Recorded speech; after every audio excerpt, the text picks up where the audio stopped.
DWILS 97.1 Forever. Mga kwento ng pag-ibig, kwento ng pag-asa at mga kwento ng buhay dito sa Barangay Love Stories. Love Stories.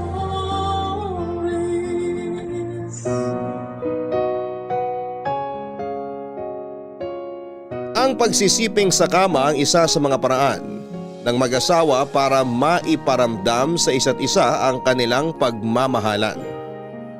Doon din kasi nila mas makikilala ang kanilang mga tunay na ugali at kung sila nga ba ay magkakasundo sa iba't ibang paraan. Dahil lumalabas ang tunay na personalidad ng isang tao pagdating sa ibabaw ng kama. Ang sulat na ating babasahin ngayon ay pinadala ng ating kabarangay na si Angie, isang masipag at butihing may bahay na walang ibang hinangad kung hindi ang makasama ang kanyang asawa at mga anak. Lahat ay gagawin niya para hindi masira ang kanyang pamilya, kahit pa ang pagtakpan ng kasalanan na kanyang nagawa. Pero hanggang kailan niya nga ba maitatago ang bunga ng kanyang kapusukan? Hanggang kailan niya dadalhin sa kanyang konsensyang bigat ng nagawa niyang kasalanan? At darating pa ba ang araw na magagawa niyang ipagtapat ang bagay na pwedeng makasira ng kanyang pamilya? Gusto mo na bang malaman kung ano nga ba ang kasalanan na nagawa ni Angie? Handa ka na bang mainis at maiyak sa kwento ng buhay niya? Minsan ba ay nilapitan ka na rin ng tukso at naging mapusok? Nagawa mo bang layuan ito at bumigay sa tawag ng iyong laman? Si Angie kaya, anong kasalanan ang nagawa niya na pwedeng maging dahilan ng pagkasira ng kanyang pamilya? Paano niya yun nagawang ilihim sa kanyang asawa? At hanggang kailan niya pipigilan ang pag-usig ng konsensya sa kanyang sarili? Malalaman natin ang landas na pinili niya dito sa mga kwento ng pag-ibig, buhay at pag-asa sa nangungunang Barangay Love Stories. Dear Papa Dudut, magandang tanghali po sa inyo at sa mga nakikinig ngayon. Itago niyo na lamang po ako sa pangalang Angie. 38 years old at may-ari ng isang pet supplies dito sa Laguna. Masugid niyo na rin talaga akong tagapakinig lalo na at nandito lang naman ako madalas sa store. At kahit kailan ay hindi umalis sa inyong istasyon ang aming radyo. Pagdating din ng tanghali ay nakatutok na ako sa pakikinig sa inyong programa na Barangay Love Stories. Papadudot ng pumanaw na ang mga magulang ko ay nagkanya-kanya na ng buhay ang mga kapatid ko. 4 kami na magkakapatid at ako ang pangatlo. Lahat sila ay nagsipag-asawa na at bumuo ng sarili nilang pamilya. Ang 2 nga sa kanila ay nakapag-abroad pa. Tanging ako na lamang ang naiwan at tumira sa bahay namin. Nauna rin kasi sila sa akin na mag-solo at bumuo ng pamilya. Medyo may kalakihan din ang bahay namin, kaya na mag-asawa ko ay doon na rin kami tumira ng asawa kong si Ken, kasama ang anak naming si Julius Papadudut.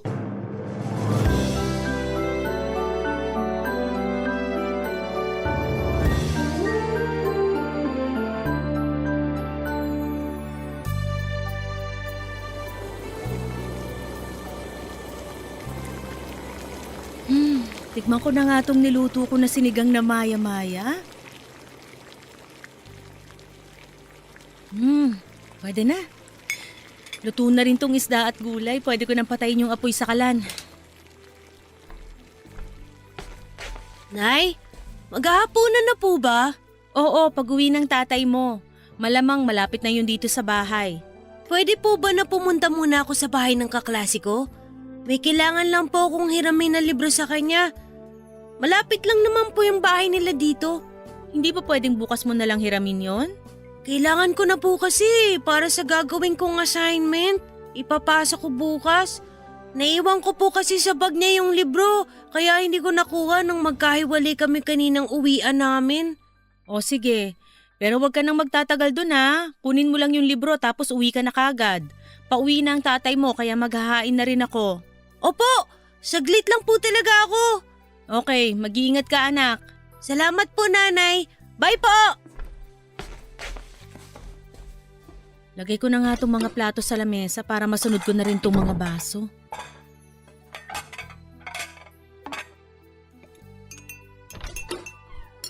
Sweetheart, nasan ka?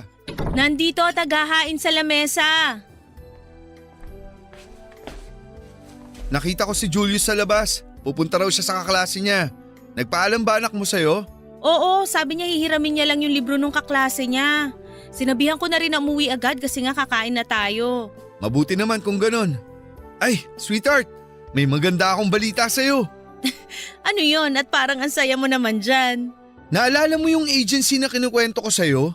Kung saan nag-apply yung pinsan kong Sima na ngayon? Oo, bakit? Pumunta kasi ako dun nung 1 linggo para magpasa ng requirements. Tinuloy mo pala yung plano mo na yon? Oo, hindi ko muna sinabi sa'yo kasi hindi pa naman sigurado kung makakapasa ako. Dinerecho na nga nila kaagad ako ng interview nung araw na yun. Tapos ang sabi, tatawagan na lang daw nila ako. Akala ko nga, hindi na ako nakapasa.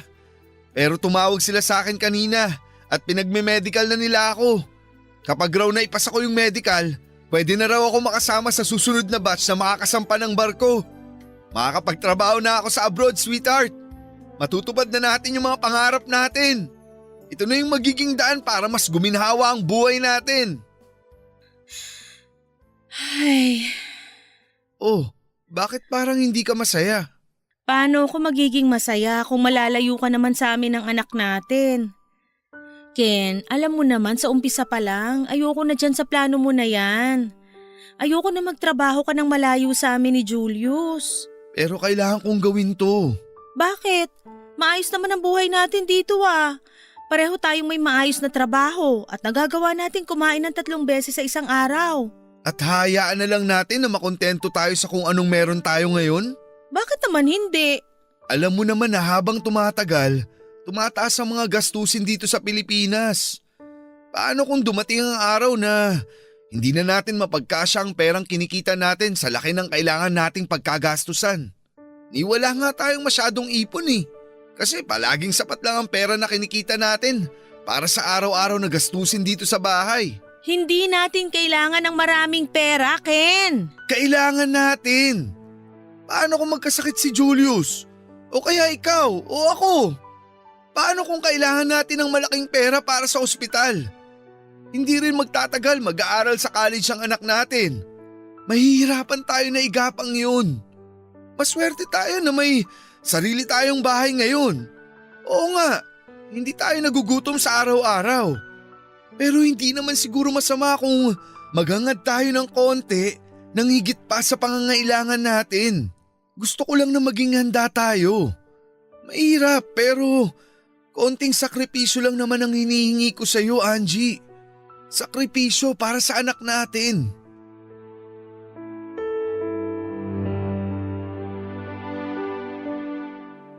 Papa Dudut, matagal nang sinasabi sa akin ni Ken na gusto niyang magtrabaho sa barko. Noong bagong kasal pa lamang kami, sinabi niya na plano niyang magtrabaho sa abroad pero hindi ko siya pinayagan. Nang magbuntis ako at isilang ang anak namin na si Julius, ay muli siyang nagpaalam sa akin na mag-a-apply sa agency para makapagtrabaho sa barko.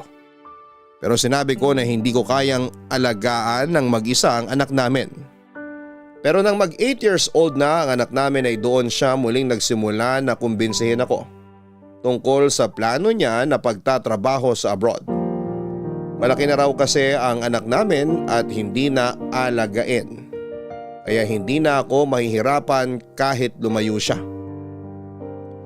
Papa Dudut, maayos naman ang kinikita ni Ken sa pinagtatrabahuhan niyang kumpanya. Meron rin akong trabaho noon sa isang butik pero gusto niya pa rin ng mas magandang buhay para sa amin na mag-ina niya. May ibang pinsan din kasi siya na nagtatrabaho sa barko at nakita niya ang pag-asenso ng buhay ng mga ito. Pangarap niya rin na maipaayos ang aming bahay dahil may kalumaan na yon. Gusto niya rin na hindi na ako nagtatrabaho pa sa butik at sa bahay na lang para mas maalagaan ang anak namin. Kahit labag sa loob ko ay wala na akong nagawa kung hindi ang payagan siyang umalis. Nang may pasa niya ang medical exam sa agency na pinag-applyan niya.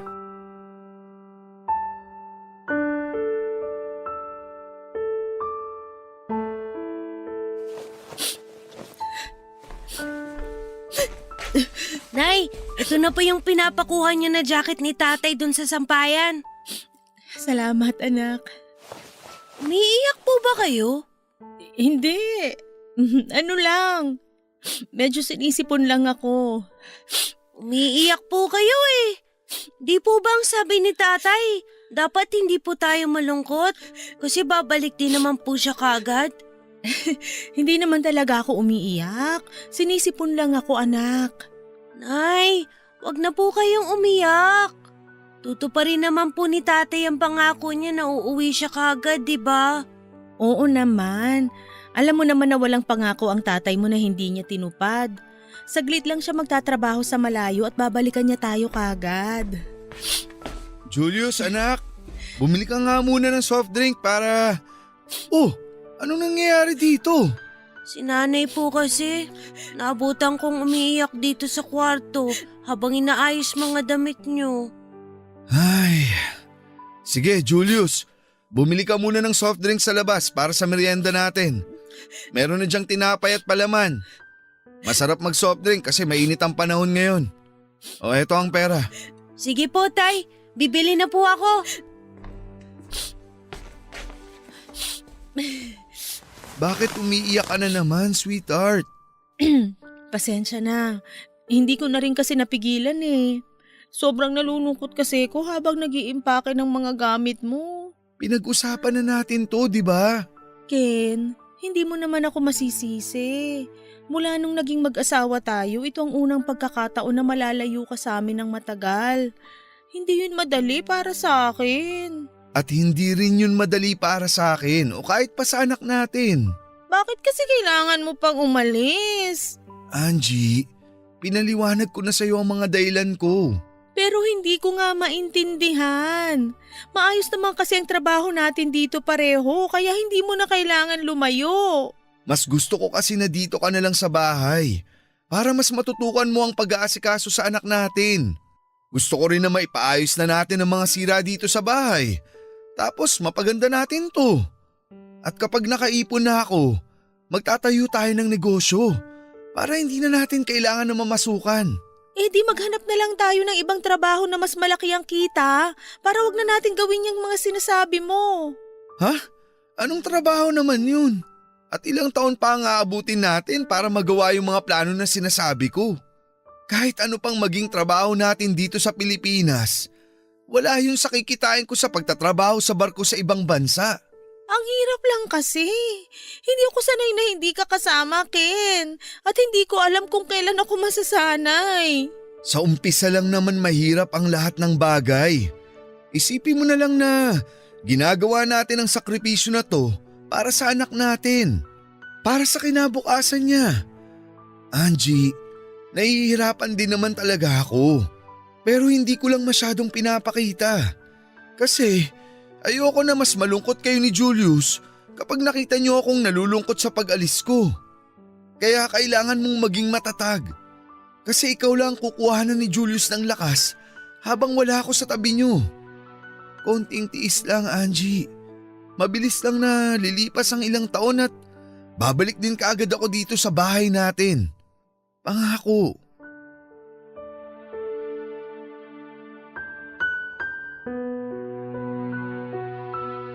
Papadudot nang malaman ko na tinuloy ni Ken ang pag-a-apply sa agency noon para makapagtrabaho siya sa cargo ship sa Sweden, ay sumama talaga ang loob ko. Ilang araw ko siyang hindi kinausap at kinibo sa loob mismo ng bahay namin. Kasi sa totoo lang ay hindi ko alam kung paano pa ba ako magpapatuloy noon nang hindi siya kasama. Oo, magtatrabaho lamang siya ng ilang taon na malayo sa amin ng anak ko, pero paano kung makakita siya ng ibang babae doon? Paano kung matukso siyang gumawa ng kasalanan? Paano ko masira ang pamilya namin dahil sa ambisyon niyan na mapaganda ang buhay namin? Yun lang naman ang mga dahilan kung bakit ayoko siyang umalis para magtrabaho sa malayo. Kasi sa totoo lang, kahit naman ako ay gusto ko na mapabuti ang buhay namin. Kagaya ng ibang kapatid ko na nasa abroad, gusto ko na maibigay sa nag-iisang anak namin ni Ken ang mga bagay na higit pa sa pangangailangan niya. Pero natatakot pa rin ako na baka dahil sa pangarap na yon ay maging kapalit naman ang pagkasira ng aming pamilya. Papadudot kinausap ako ni Ken at nangako siya na hindi siya magtatagal na magtrabaho sa barko. Mag-iipon lamang siya para makapagtayo kami ng business at pareho kaming hindi na magtatrabaho na malayo sa anak namin. Titiisin niya ang mapalayo sa amin para mas mapaganda ang buhay at bahay namin. Gagawin niya ang sakripisyo na yon para sa amin ni Julius. Kaya naman sa huli ay tinanggap ko na lamang talaga na kailangan kong magpakatatag habang magkalayo kaming dalawa, Papa Dudut. Pinigilan ko ang sarili ko na mapahagulhol nang ihatid na namin ni Julius si Ken sa airport. Yun kasi ang unang pagkakataon na malalayo siya sa amin mula nang ikasal kami. Nagbitaw ng napakaraming pangako si Ken.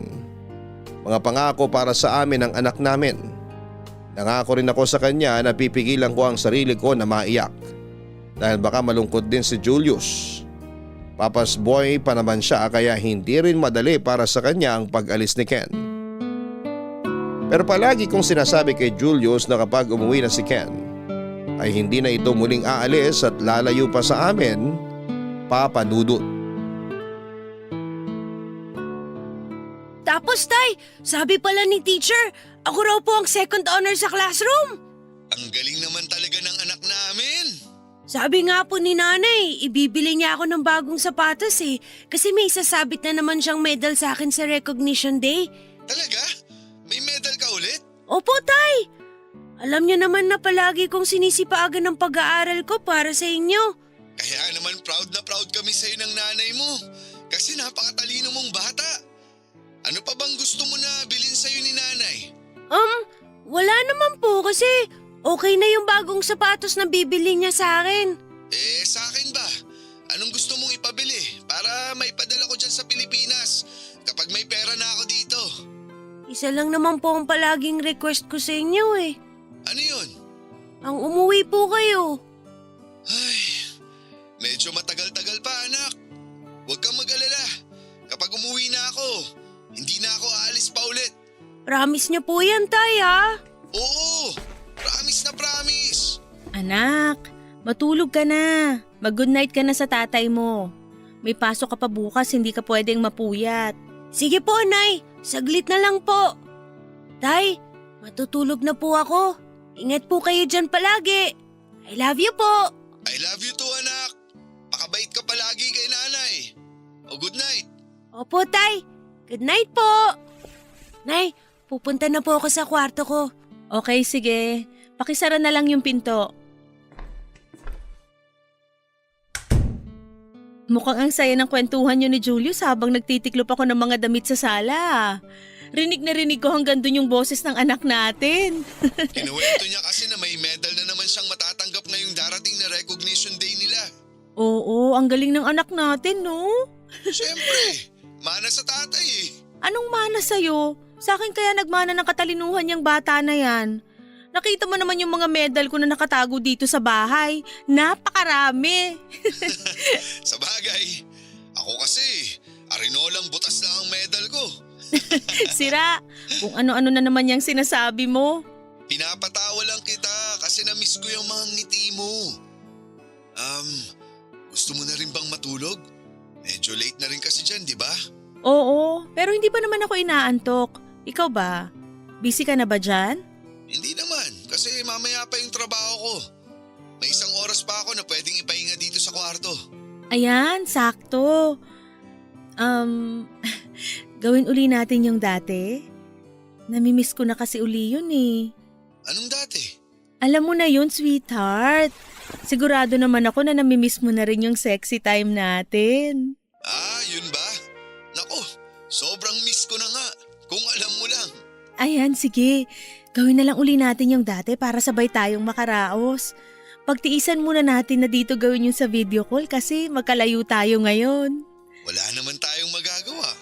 Saka, namimiss na rin kitang makita na walang damit. Kaya game ako dyan, sweetheart. Talaga? Sige, tatanggalin ko ng suot ko na pantulog ngayon para makita mo kung gaano kaganda at ka-sexy ang asawa mo.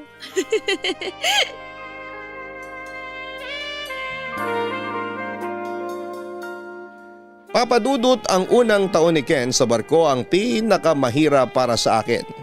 Kasi doon pa lamang kami magsisimula na mag-adjust na malayo siya. Mahirap pa naman ang signal ng internet sa barko dahil may parte ng dagat ang wala talagang nasasagap na signal. Minsan ay umaabot ng ilang araw o linggo bago kami muling magkausap.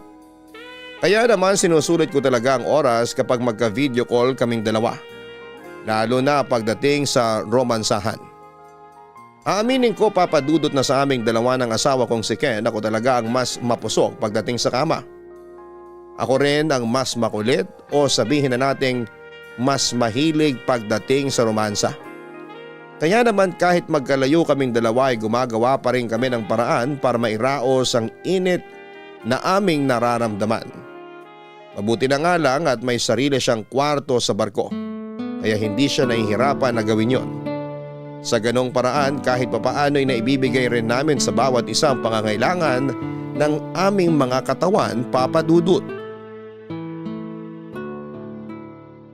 Sigurado ka ba na wala ka nang nakalimutan? Opo, Nay. Okay na po lahat ng gamit ko sa bag. Hindi ka ba nahirapang mag-review kagabi para sa exam nyo mamaya? Hindi po, kasi tinulungan niyo po ako mag-review. Thank you po. Wala naman ako masyadong ginawa sa review natin. Halos alam mo na nga lahat ng sagot dun sa mga tanong na binigay ko sa'yo kagabi eh. Sana nga po. Yun din ang lumabas sa mga i-exam namin mamaya. Naku, sigurado naman ako na masasagot mo lahat ng mga tanong na ibibigay sa exam nyo. Ikaw pa. Mana ka sa amin ng tatay mo. Ay, nga pala. Anong gusto mong merienda mamaya pag uwi mo? Pansit bihon po na may maraming gulay. O sige, ipagluluto kita ng pansit bihon na maraming gulay kasi sigurado ako na pagod ka mamaya. Sasamahan ko na rin ang paborito mong lumpiang Shanghai at pineapple juice. Thank you po, Nay! Gagalingan ko po talaga sa periodical exam namin. Kahit ano pang makuha mong score sa exam nyo, proud kami ng tatay mo sa'yo kasi nakita ko kung paano ka nagsipag sa pagre-review mo. O sige na nak, pumasok ka na, baka malate ka pa. Mag-iingat ka ha? Opo, Nay! Salamat po! Bye po!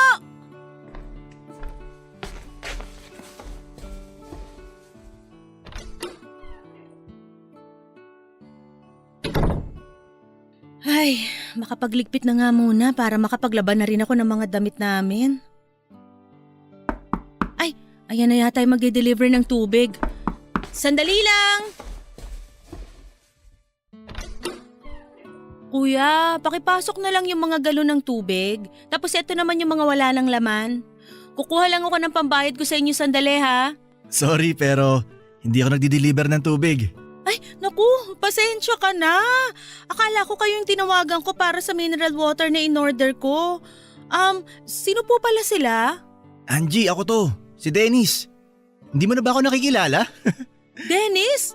Naku bayaw, ikaw pala yan. Pasensya na ha, hindi kita agad namukhaan. Ayos lang. Ang tagal na rin naman kasi nating hindi nakita. Lika, pasok ka. Salamat. Kumusta ka na?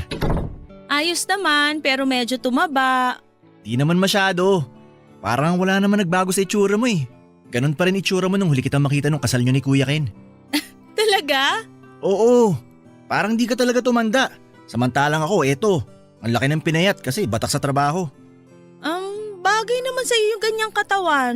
Hindi ganun kataba at hindi rin ganun kapayat. Sakto lang kaya sigurado ako na hindi kayo pagpapalit ng girlfriend mo sa ibang lalaki. Nako Angie, wala akong girlfriend. Matagal na. Ha?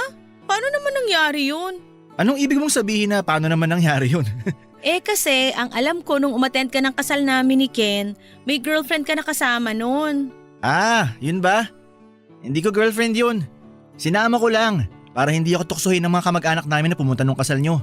Alam mo na, palagi na lang kasi akong hinahanapan ng girlfriend kapag may mga celebration o family reunion. Oo nga naman, kapag binata o dalagang isang tao tapos nasa tamang edad na, palaging hinahanapan ng karelasyon o mapapangasawa. Pero sa tingin ko naman, hindi ka mahihirapan magka-girlfriend kapag gusto mo na.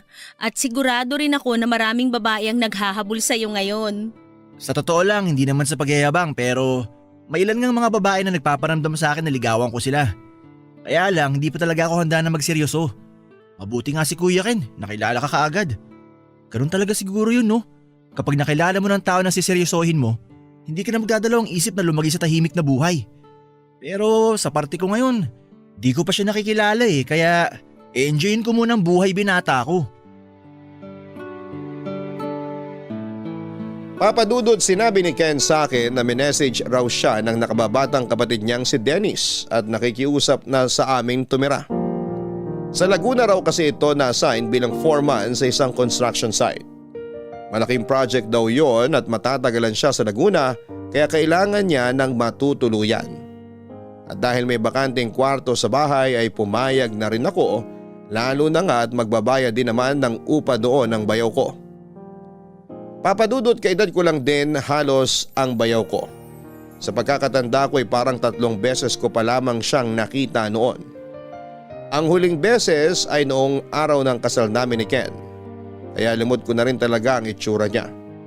Taga Bicol kasi talaga ang asawa kong si Ken pero dito na siya nagtrabaho sa Laguna kung saan nga kami nagkakilala. Kaya lahat halos ng kamag-anak niya ay nasa Bicol din. 2 lang silang magkapatid at ulila na rin sila sa mga magulang.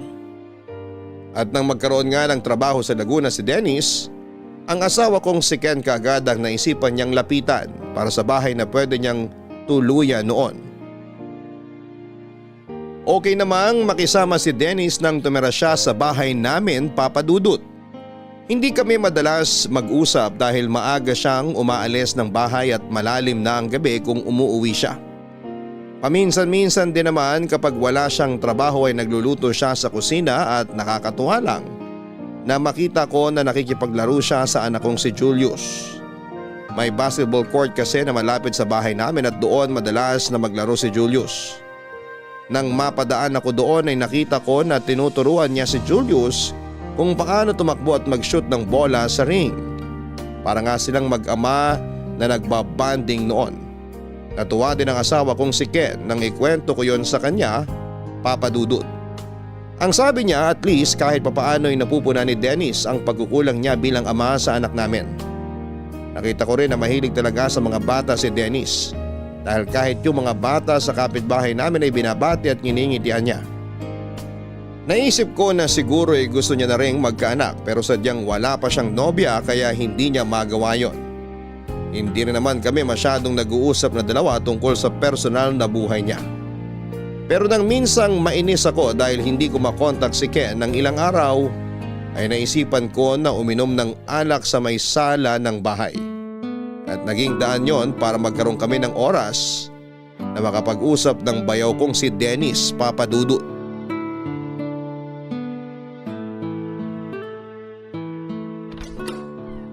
Grabe, ang traffic pa uwi. Nandyan ka na pala, Dennis. Oh, Angie, parang masinsinan yung pag-inom mong mag-isa. Wala naman ako ibang pwede na makasamang uminom Ako? Kung papayagan mo akong samahan ka dito sa sala. Bakit naman hindi? May isang long neck pa ako dito at nakakalahati ko pa lang tong isang bukas na. Yun! Sakto kasi day off ko rin sa trabaho bukas. Mukhang marami ka na rin nainom, Angie Hindi naman, sakto lang. Ano palang problema? At parang gusto mong magpakalunod sa alak ngayon. Wala. Wala, pero bumili ka ng 2 long neck. Pampatulog lang. Wala rin naman kasing pasok sa school bukas si Julius kaya ayos lang na medyo tanghaliin ako ng gising. Sabihin mo na kasi sa akin. Ano bang gumugulo sa isip mo? Wala nga. Hulaan ko na lang. Si Kuya Ken ang dahilan, no? Ay, Oo, siya nga. Ilang araw ko na kasing hindi makontak ang kuya mo. Hindi ko siya matawagan tapos hindi rin siya nagre-reply sa mga chat ko sa kanya. Ang kwento mo dati, may mga oras talaga na napapadaan ang barko nila sa parte ng dagat na wala silang signal, di ba?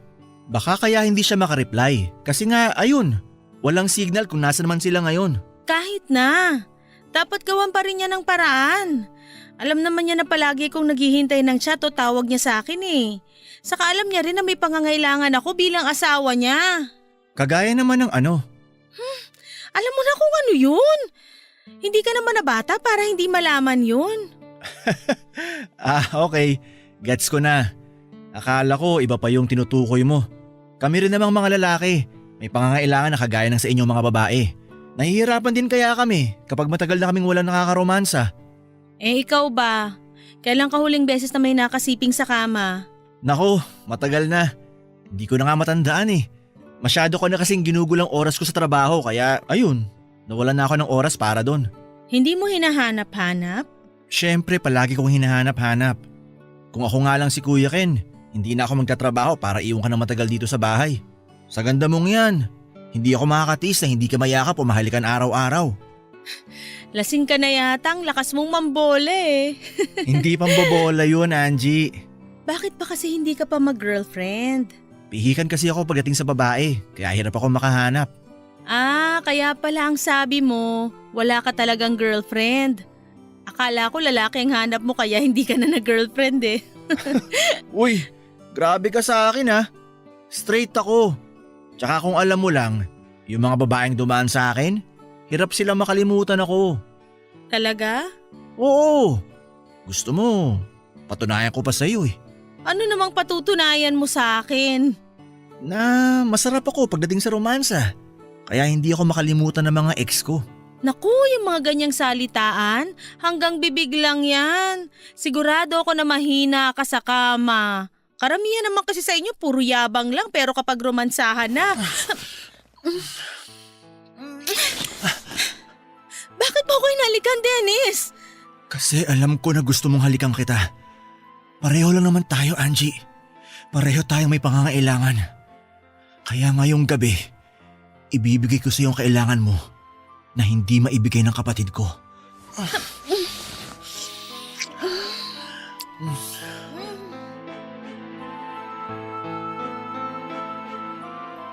Papadudot, masama lang talaga ang loob ko kaya napainom ako ng alak kahit madali akong malasing.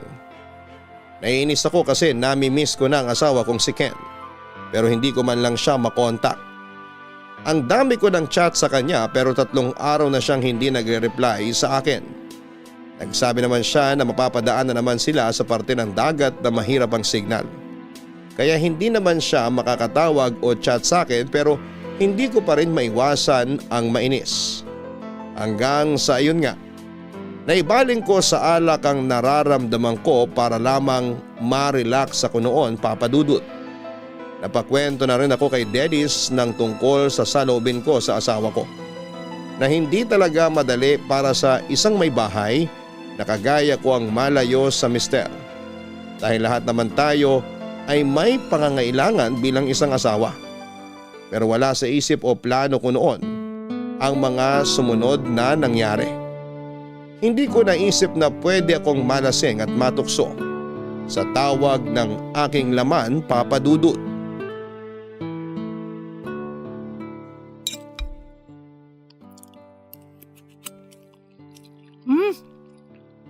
Nay, ang sarap po nitong pancake na niluto niyo. Mabuti naman at nagustuhan mo. Opo, bagay na bagay po dito sa hot chocolate na tinimpla niyo para sa akin. Ubusin mo yan kasi baka magutom ka dun sa pupuntahan mo na practice ng sayaw nyo. Nakakagutom nga po doon kasi nakakapagod yung mga step na pinapractice namin sa sayaw. Kaya nga kailangan na kumain ka ng madami ngayong almusal. Anong oras ba kayo matatapos doon? Mga hapon na raw po. O eto, dalhin mo na tong mga pagkain na to. Meron ditong sandwich at juice. Tapos eto naman yung baon mo na pera. Dinagdagan ko na para may pambili ka ng pagkain mo sa tanghalian. Thank you po, Nay. Talagang hindi niyo ako pinapabayaan na magutom. Syempre naman, gusto ko na palagi kang malusog para pag uwi ng tatay mo, makita niya kung gaano kita inalagaan ng husto. Excited na po talaga ako na makasama ulit natin si tatay. Namimiss ko na po kasi siya eh. Ako rin anak, sobrang miss ko na ang tatay mo. Hindi pa po ba siya tumatawag ulit? Hindi pa nga eh. Nagsabi kasi siya nung nakaraan na mapapadaan na naman sila sa parte ng dagat na walang signal. Kaya siguro hindi siya makachat o makatawag man lang sa atin. Sana po tumawag na si tatay. Kasi ang dami ko pong gustong ikwento sa kanya. Huwag kang mag-alala. Kapag tumawag ang tatay mo, ipapakausap ko kagad siya sa'yo. Yay! Sige po, Nay. Naubos ko na po tong pagkain ko. Alis na po ako. Okay anak, eto na baon mo. Thank you po, Nay. Bye-bye po. Mag-iingat ka. Bye anak.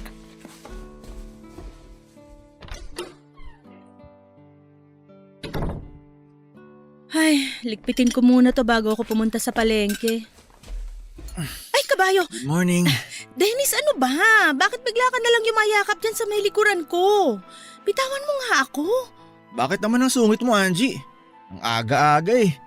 Pakis nga ako. Ano ba? Kakaalis lang ng anak ko. Ano naman ngayon? Ibig sabihin, solo na ulit natin tong bahay. Kaya pwede na ulit natin gawin lahat ng gusto natin. Pakis na ako. Uy, Lumayo ka nga sa akin. Huwag mo akong halikan. Angie, huwag ka na magpakipot. Alam ko naman na gusto mo rin to. Kung ano man yung nangyari sa atin kagabi, mali lahat yon. Lasing lang ako kaya… Kaya nasarapan ka sa mga ginawa ko sa'yo, ganun. Hindi totoo yan. Hindi totoo ang alin. Na nasarapan ka sa mga ginawa ko sa'yo? Sa bawat paghalik at paghaplos ko sa balat mo? Sa mga narinig ko na mahinang pag-ungol mo kagabi? Hindi mo maikakaila sa akin na nag-enjoy ka sa lahat ng ginawa natin. Kaya Angie, aminin mo na. Kailangan mo ko. At kailangan din kita. Dennis. Huwag kang mag-alala. Hindi to makakarating kay Kuya Ken. Ikaw at ako lang ang makakaalam ng lahat ng pagpapasarap na gagawin nating dalawa.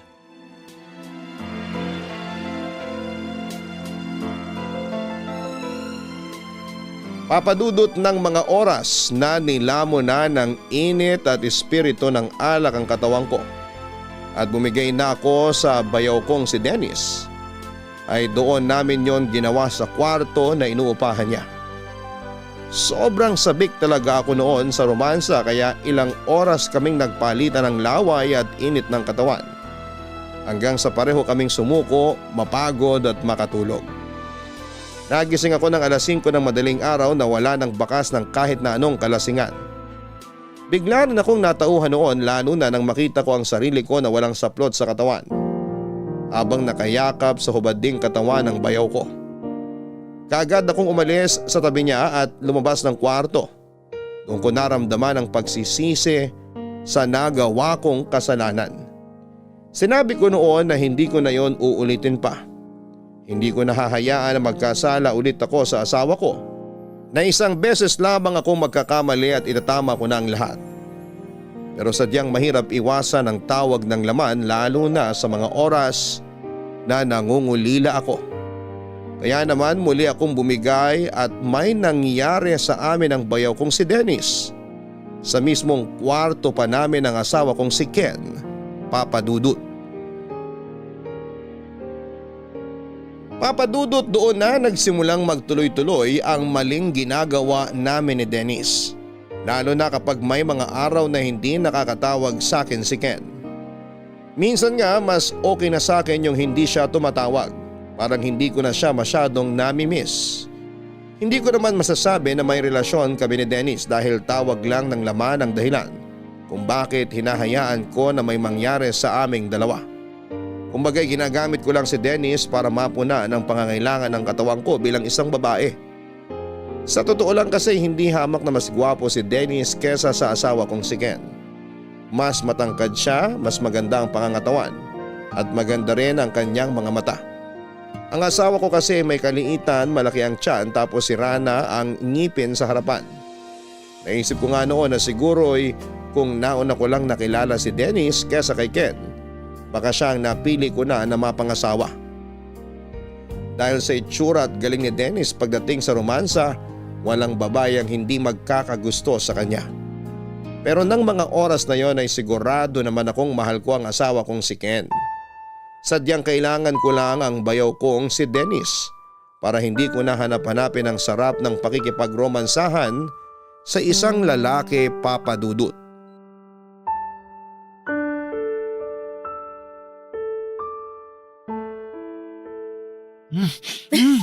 Ang bango-bango mo naman, Angie. Kilikili ko. Malakas kiliti ko dyan. Alam ko. Kaya nga ito yung gustong-gusto ko na hinahalikan sa'yo eh. Sira ka talaga. Teka, mamaya mo na ba rin damit ko? Bakit mamaya pa? Tulog naman na si Julius. Baka mababaw patulog niya. Alam mo naman yun. Bigla na lang kumakatok dito sa kwarto ko. Malalim na ang tulog noon. Sinilip ko siya sa kwarto niya kanina at narinig kong humihilik na. Kaya nga pinuntahan ka agad kita dito sa kwarto mo kasi sabik na ako sa'yo. Talaga? Paano kung ayoko pa? Sa gagawin ko sa'yo sa kama, sigurado ako nahihilit ka pa ng ilang ulit sa akin. Kiss ko nga tong leeg mo. Dennis, teka lang. Nakikiliti talaga ako sa paghalik mo sa akin. Sige na. Huwag ka masyadong mabilis. Ano ba? Ay, teka, nagre-ring yung phone ko. Abutin ko lang dun sa may kama. Mamaya na. Titignan ko lang kung sino yung tumatawag. Ay, nagpa-video call si Ken. Mamaya mo na sagutin yan. Hindi pwede. Nabibitin ako eh. Alam mo naman na, kanina pa ako nasasabik sa'yo. Teka, wag mo muna akong halikan. Tumigil ka muna. Uupo lang ako dito sa kama. Diyan ka lang sa kabila para hindi ka niya makita.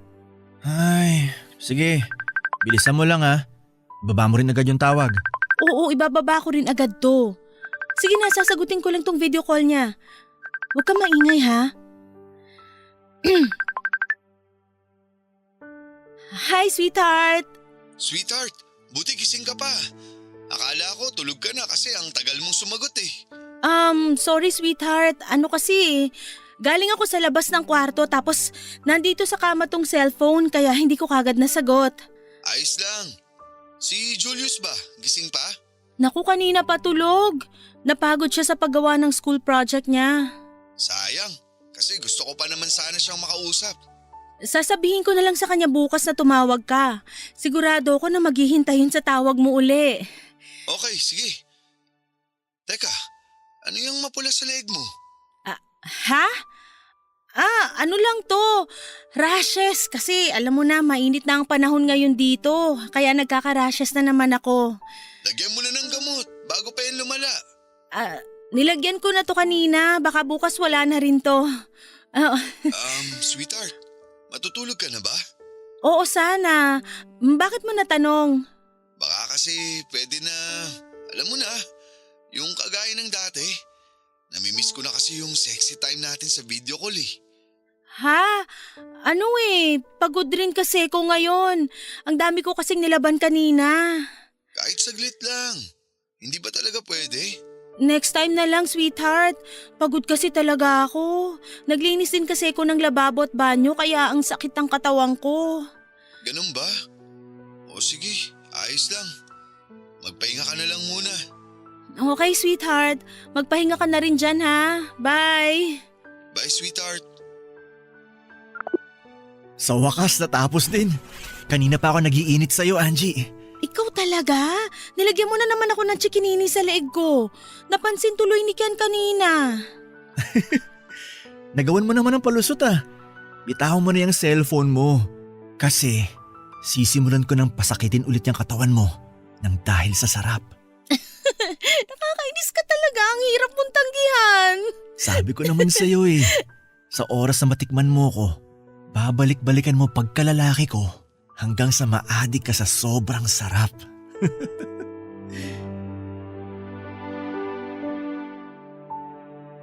Papadudot halos lahat na yata ng sulok ng bahay ay naikutan na namin ni Dennis habang kami ay nagroromansahan. Pero ang pinakapaborito naming parte ay yung mismong kwarto at kama namin ng asawa kong si Ken. Kaya naman doon talaga kami madalas na gumagawa ng kasalanan at nagpapakasarap. Minsan pa ay tinatanong ako ni Dennis kung ano na raw ba ang totoong namamagitan sa aming dalawa at sinabi ko sa kanya na wala kaming relasyon. Tinanong niya kung mahal ko raw ba siya pero sinagot ko naman na mahal ko pa rin ang asawa ko. Ayokong haluan ng kahit na anong romantikong damdamin ng kung anuman ang namamagitan sa amin. Kailangan lang namin ang isa't isa pagdating sa init ng katawan. Kaya namin ginagawa yon. Naging malinaw naman yon kay Dennis at sinabi niya na i-enjoy niya na lamang ang katawan ko habang nasa malayo pa ang kapatid niya. Papadudot sa 3 taon pa na lumipas ay nagawa na namin ni Dennis ang iba't ibang bagay na alam namin pagdating sa romansa. Nagawa na nga rin naming mag-experiment pati na yung mga bagay na hindi ko akalain na kaya kong gawin ay nagawa ko ng siyang kasiping ko. Hindi ko na masyadong idedetalye pa dahil masyado nang maselan. Pero natigil na rin ang lahat ng yon nang sa wakas ay huminto na sa pagtatrabaho si Ken sa barko at umuwi na siya ng Pilipinas. Naipaayos na namin ang bahay noon tapos may ipon na rin kami para sa business na gusto naming buksan. Tuwang-tuwa rin ako nang sa wakas ay makasama na ulit namin siya ni Julius. Doon ko na rin tuluyang tinapos kung ano man ang meron sa amin ni Dennis.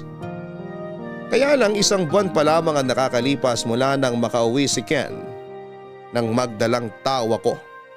At ng mga oras na yun ay sigurado ako na hindi ang asawa ko ang ama ng ipinagbubuntis ko. Pero pinaalam ko pa rin kay Ken ang tungkol doon at pinaniwala ko na sa kanya ang batang pinagbubuntis ko, Papa Dudut.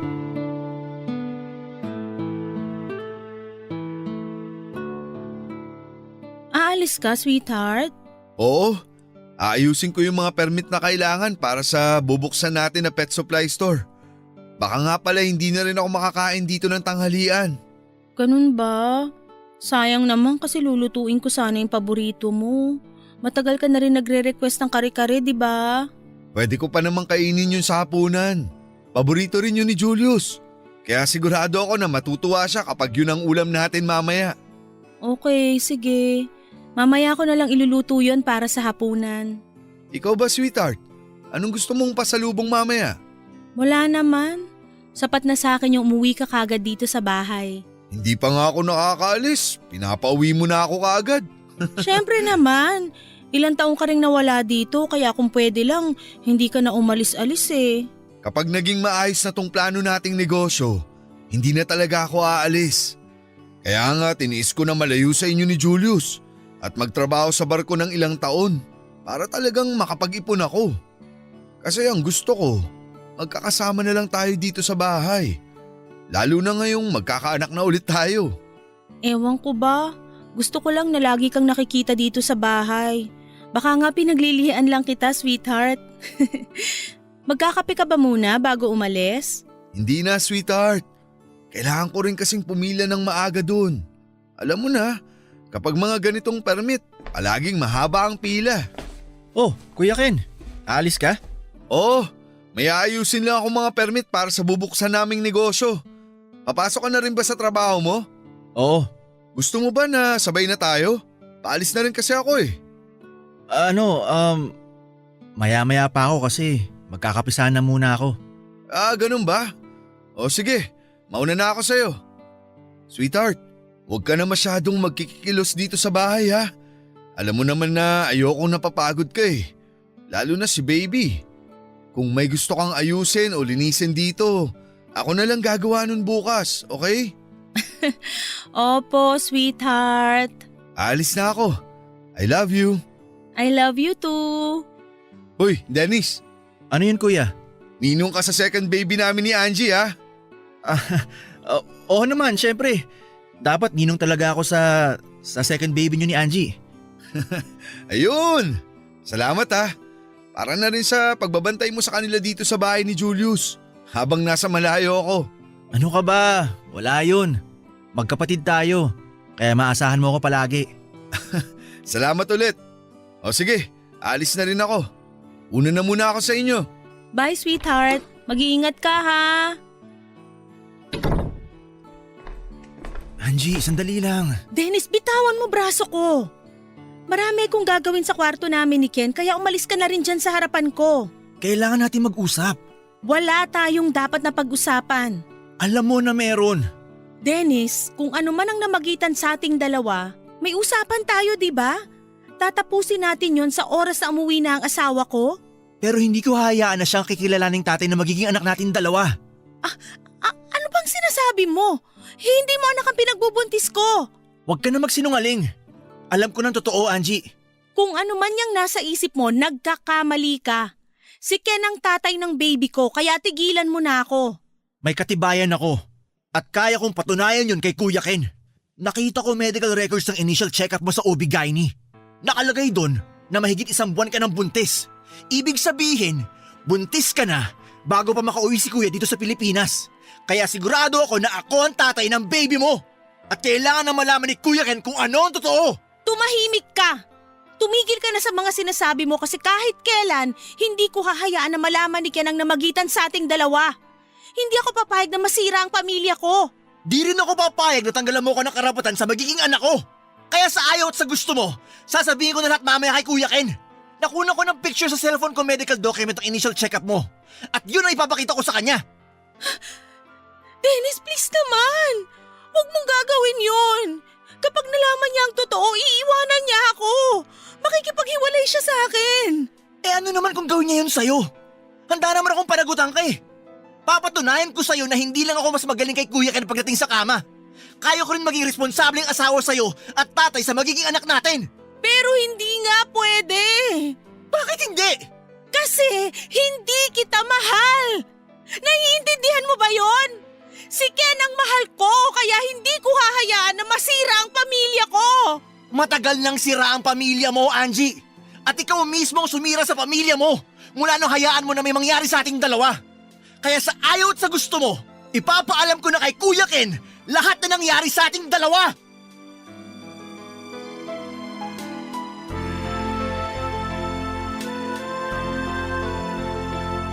Papadudot nang sabihin ni Ken na uuwi na siya ng Pilipinas. Nag-usap na kaming dalawa ni Dennis na ititigil na namin ang ginagawa namin.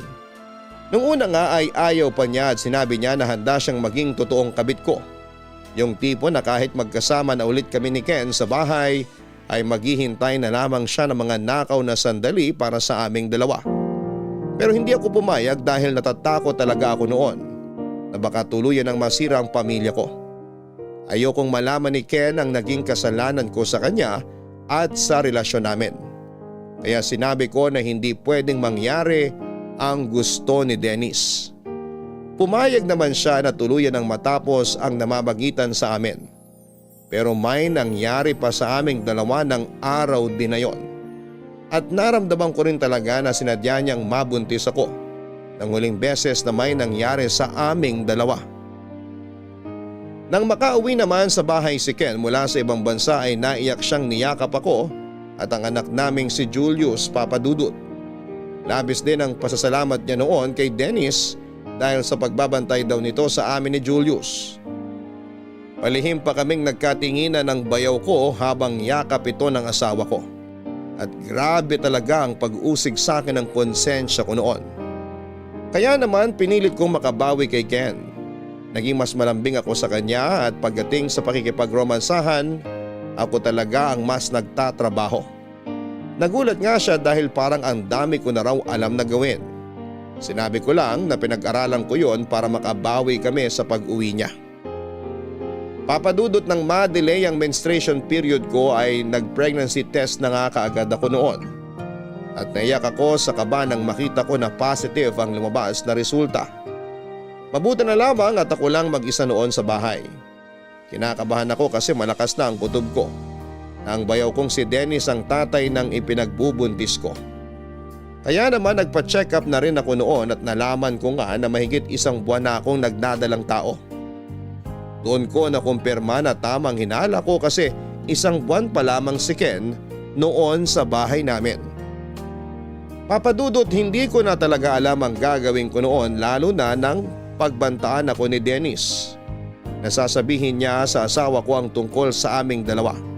Lalo na ang tungkol sa tunay na tatay ng baby na ipinagbubuntis ko. Hindi niya pwedeng malaman yon dahil ayoko masira ang pamilya ko. Ayokong maghiwalay kami ni Ken at matawag ako na maruming babae. Ayokong masaktan ang asawa ko dahil wala siyang ibang ginawa kung hindi ang paglingkuran at mahalin ako. Kaya nang umalis si Dennis para pumasok sa trabaho, naiyak na talaga ako at pinagdasal ko na sana ay hindi na siya makauwi pa.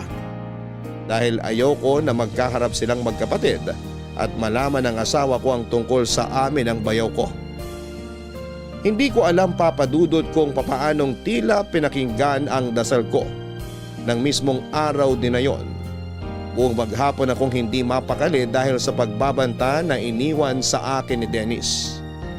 Nang makauwi nga si Ken sa bahay ay napansin niya na balisa ako. Pero sinabi ko na lamang na medyo masakit ang ulo ko. At habang naghahapunan kami sa komedor ng bahay, nagulat na lamang kami sa dumating na bisita at nagpakilalang katrabaho daw ni Dennis. Sinabi niya sa amin na patay na ang bayaw ko dahil nabagsakan daw ito ng gumuhong pader ng building na ginagawa nila. Naluha noon ang asawa ko at pati ako ay naiyak na rin. Magkahalong emosyon na ang nararamdaman ko, lalo na nang makita ko ang katawan ni Dennis na wala ng buhay hanggang sa siya ay mainibing na.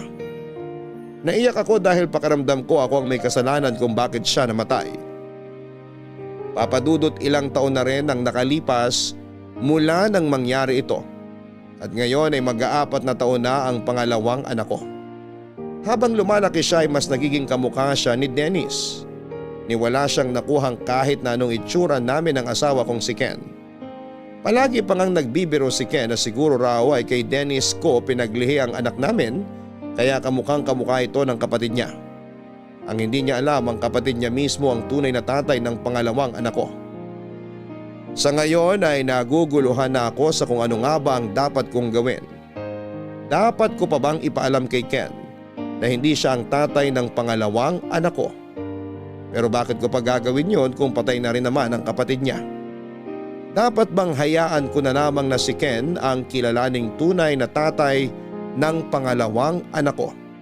O dapat na malaman nila ang totoo kahit malaki ang posibilidad na tuluyang masira ang pamilya ko? Sana'y matulungan ninyo ako sa suliranin ko, Papa Dudut. At ngayon pa lang ay nagpapasalamat na ako sa inyo. Hanggang dito na lamang din ang sulat ko. Ang inyong forever kapuso at kabarangay, Angie. Maraming salamat Angie sa pagsulat mo dito sa aming programa na Barangay Love Stories. Salamat sa tiwala na ibinigay mo at pagbabahagi ng iyong kwento.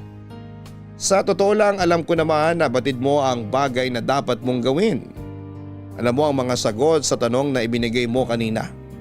Natatakot ka lamang sa pwede nitong kahinatnan.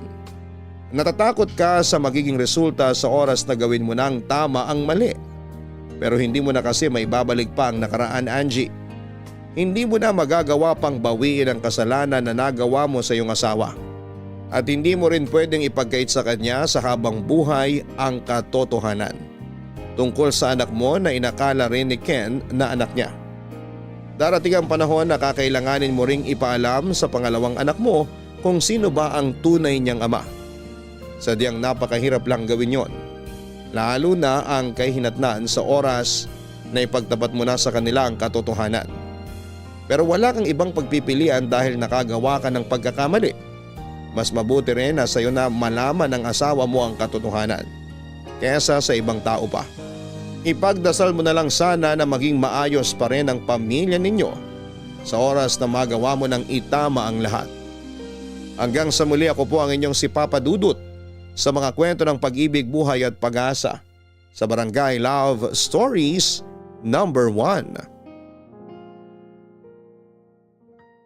Mga kwento ng pag-ibig, kwento ng pag-asa at mga kwento ng buhay dito sa Barangay Love Stories. Love Stories.